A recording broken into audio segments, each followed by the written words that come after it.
to another episode of the Modern Manifestation Podcast. I'm your host, Bree Brown, a lettuce-hating, wine-loving, curses like a sailor, recovering perfectionist. Having thrived in a male-dominated, commission-based industry, I'm passionate about helping women boldly pursue their life goals. In this space, we build confidence with our mindset, manifestation, and spirituality. I believe that your life manifests as a result of who you are, not what you do, and that your personality creates your personal reality. Join this growing community to increase your net worth by increasing your self-worth. Now let's jump into today's topic.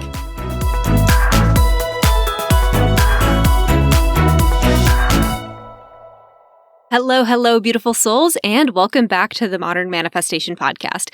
I'm Bree Brown, and today we are diving into a concept that is really great to keep in mind as we are thinking about the year ahead of us. The topic of today is the novelty effect. And I want to talk about this today because understanding this concept might just change how you approach your goals, your relationships, and honestly, your entire fucking life for 2026. And since many of us are in that goal setting and that future planning mode, I felt like this was a great topic to start off with in January. So let's talk about why new things feel so incredible and what to do when that newness wears off. For most of us, new things feel amazing. There's always people that don't love change, but a lot of times people love spontaneity and trying something new. This is the novelty effect at play. A temporary boost in motivation, in performance, or even interest when we experience something new, unusual, or unexpected. So this could be something like the first day at a new job, the first day of school, the first 6 months of a relationship, the first time you take a dance class. There's this rush of excitement, of motivation and possibility, things to come. And when we experience these new things, our brains light up like a freaking Christmas tree. We just get so excited. We get this rush of dopamine. So think back to that last time you did something just for you. You probably couldn't stop thinking about it for the weeks following. Because when you start something new, oftentimes it feels really fun.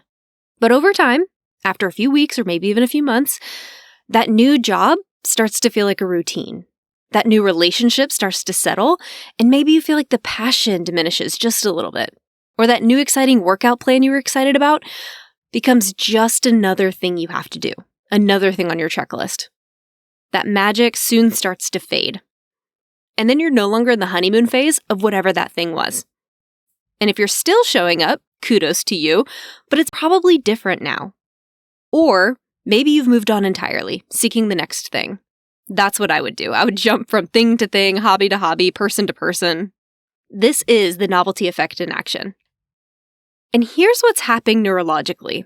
When we encounter something new, our brains release dopamine, that feel-good neurotransmitter associated with pleasure and reward. It's the hormone we'll experience when food tastes really good, when we scroll social media, when we get likes on our posts. That's all dopamine. It's a quick fix for our brain. And new experiences activate our brain's reward circuitry because our survival predicated on our ancestors being curious about new territory, new food, new water sources, new tools.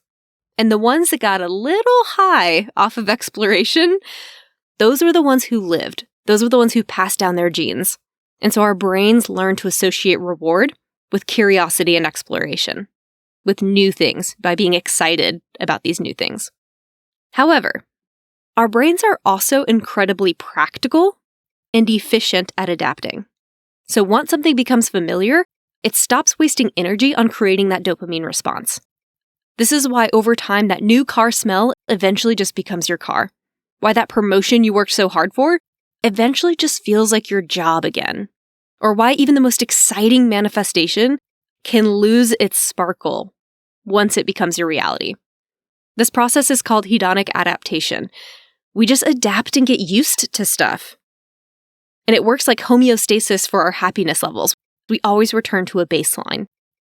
It's also why lottery winners no longer report a high level of happiness 1 to 2 years after winning. They've returned to their baseline already. And this isn't a flaw in evolution. This is just a feature of our survival over time. So understanding this novelty effect is quite liberating because when you know how your brain works, when you know why you do certain things and have certain responses, you can work with it instead of against it. And that gives you more agency in life. And that allows you to shape how you respond to things from a more informed place. So let's talk about a few reasons why the novelty effect matters so much in your life. The first thing, it can help us slow down the perception of time. This is the gorgeous thing about the novelty effect.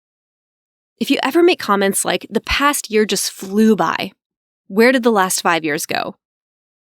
Or if you just feel like time is passing you by and you're struggling to keep up, as humans, we have a subjective perception of time. But the novelty effect can help us slow it down and enjoy it by becoming more present. And the more new and exciting experiences we have, the more we tend to be more aware and less habitual about how we're spending our time.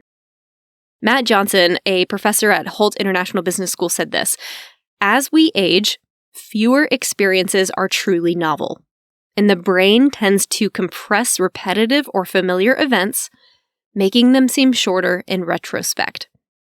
So basically, our brains will defrag our system and condense all the similar things that we've done into one bucket and make time feel like it goes by more quickly. So if you want to be more present in life, if you want to be more present for life, if you want to feel like things are slowing down, give yourself new experiences. Allow yourself to enjoy novelty. The second one I want to talk about is the biggest lesson for myself of late. The novelty effect explains why so many of us struggle with consistency. Not because you're lazy, not because you're undisciplined, not because something might not be right for you, but because we keep waiting for that excitement to return. You might start off really strong with a meditation practice or a business idea or some creative project. Maybe you show up fully to this new relationship, and then over time you lose steam. And it's not because something isn't right for you, it's not meant for you, it's the universe trying to push you in a different direction. Sometimes it can be that, but more often than not, we just need to understand what's going on in our brains. It's because your brain stopped giving you that dopamine hit for that particular activity, person, idea, whatever it is. And that's supposed to happen. The feeling was meant to be temporary anyway. That dopamine hit was supposed to just be a quick little reward for doing something new. But so many of us take this as a sign that something isn't meant for us, that maybe we're being pushed in a different direction. So then you might go searching for the next thing, the next person, the next idea that'll give you that initial rush. Always chasing that honeymoon phase. And the mistake here is thinking that motivation or inspiration or excitement should feel the exact same on day 1 as it does on day 100 or day 1000. But it won't, it doesn't, and that's okay. And when we understand this, we can start to shift what drives our actions. Then you can build systems and habits that help you carry through that plateau phase, which is that critical period after novelty fades, but you're not quite yet seeing results. And it's important to have these systems and habits in place when you're not feeling it. Because you don't want to have habits that depend on how you're feeling on any given day, how you're experiencing your emotions. So here's some examples of some of these habits and structures. You might work on your new website every day for 45 minutes at 10 a.m. And that's a rule for yourself. Or maybe you spend 5 minutes meditating before your daily shower. Or maybe you spend 10 minutes every lunch learning a new language. You get to choose which set of rules work for you. And only you. Yours will be different from mine, your friends, etc. Just make sure they're the kind of rules that'll help you get to where you want to go. So maybe when you're excited, you create what these rules are, and then your commitment to yourself is that you stick to them.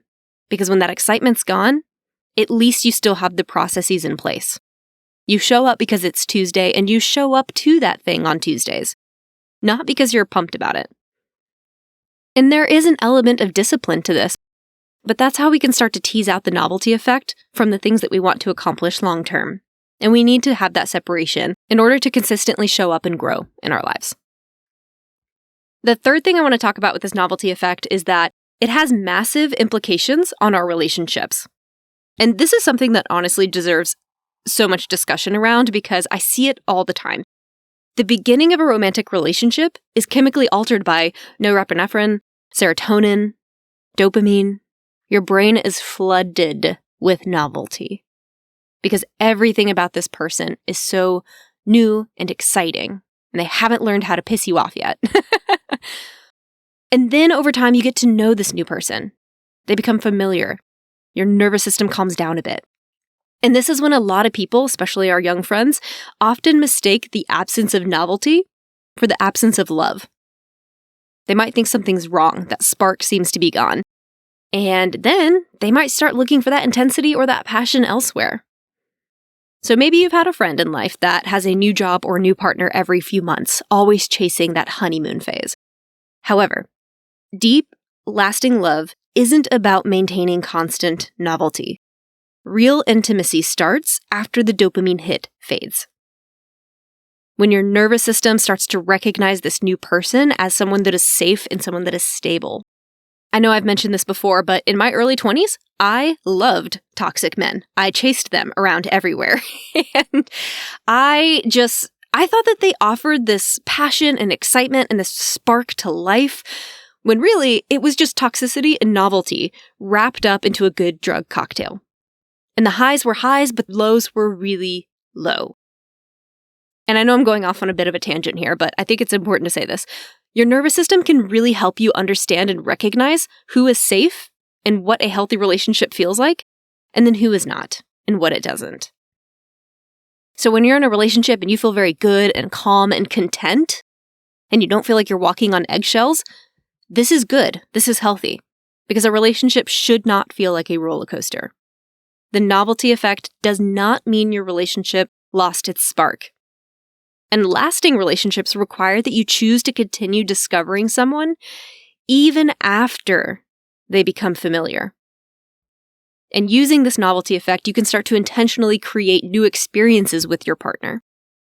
Which is great because research shows us that couples who regularly engage in new things together, like new restaurants, traveling to new places, learning new skills, those couples tend to report higher relationship satisfaction overall. And so now you can use this novelty effect that we've been talking about to reinvigorate your relationship. You can hack the novelty effect to foster more connection, trust, physical affection in your relationship. And when you do this, you get something better than dopamine. When you spend really meaningful quality time together, you start to experience more oxytocin. And unlike its fleeting counterpart in dopamine, oxytocin provides long-term emotional security, deep social bonding, and it calms the nervous system. And this is the stuff that changes you for the better from the inside out. So while dopamine it's kind of like a cheaper hormone, really, you get a quick hit, and then it moves on. And that's great and that's fun in the beginning. But over time, when you want to build something really meaningful in life, that's oxytocin. So use the novelty effect to help create this for yourself and for your relationships. The fourth thing that the novelty effect asks us to be mindful of is perpetual seeking, or how to avoid the trap of perpetual seeking. There are people in this world, and I'm sitting here pointing to myself, that are addicted to the high of new beginnings, a new course, a new coach, a new modality, new manifestation technique, new growth. And they mistake the high of something for the actual progress. And I used to confuse these initial chemical cocktails that were happening in my brain. I assumed this excitement was my alignment. It was the universe telling me the direction I needed to go. And I assumed that when this dopamine went away, or when it faded, that was spirit, that was the universe telling me to look somewhere else, to do something else. But nay, little Brie, I finally realized I was constantly starting something, never sustaining, never building, always moving to the next thing. I was experiencing the novelty effect, and I was addicted to it. But real personal transformation required me to stay with something long enough to actually understand it, to integrate it, to let it change me, to get past the novelty phase and into that mastery phase where real depth and real growth lies. So now that we've kind of talked about some of the nuances of the novelty effect, what do we actually do with this information? The first thing, expect the plateau phase. Know that the initial excitement about something will eventually fade. The novelty effect can help you prepare. And that doesn't mean that anything's gone wrong. It just means you're entering the next phase. And that's okay. Have your structures, have your habits, and move through it. The next thing is inject novelty intentionally in your life. This relates back to that perception of time. You don't have to abandon what's working for you. Just introduce variations. Change your workout routine. Take a different route to work. Work from a different location. Or approach your meditation practice from a new angle. Ask your partner to change up your dates. Maybe you guys try something new together. Maybe instead of that same vacation you take every year, you go somewhere new, somewhere exciting. Small changes can reactivate your brain's reward system. So use the novelty effect to try to intentionally find more moments in your life to be present. The next thing is to focus on depth. Instead of asking what's new, start asking what's deeper than this.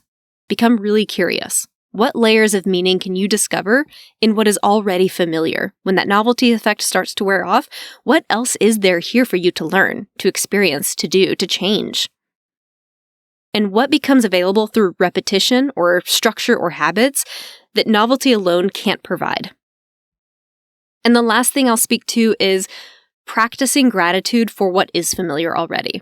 Because we know that gratitude rewires our neural pathways so that we can find more joy in our present, not just what's novel.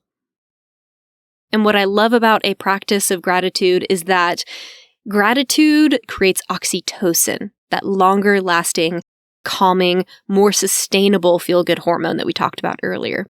That hormone that really brings depth and satisfaction to our lives. So those are my tips for you today. Remember, the novelty effect is not your enemy. It can be really fun, but it can also be very rewarding and very teaching. It's not something you have to overcome or something you have to resist. It's simply how your incredibly sophisticated brain has evolved, has operated. And when you understand it, you can design a life that both honors your need for newness, but then also honors your capacity for depth and growth. And when we recognize this, we get to chase fewer shiny objects and commit more fully to the things that actually matter to us. We start to sustain momentum past the initial excitement. And that's when we really get to build something real, become someone we're proud of, someone that both understands and is informed by the novelty of life. Thank y'all so much for hanging out with me today. Have a fantastic rest of your week, and I will catch y'all in the next episode. Until then, go out there and manifest some miracles.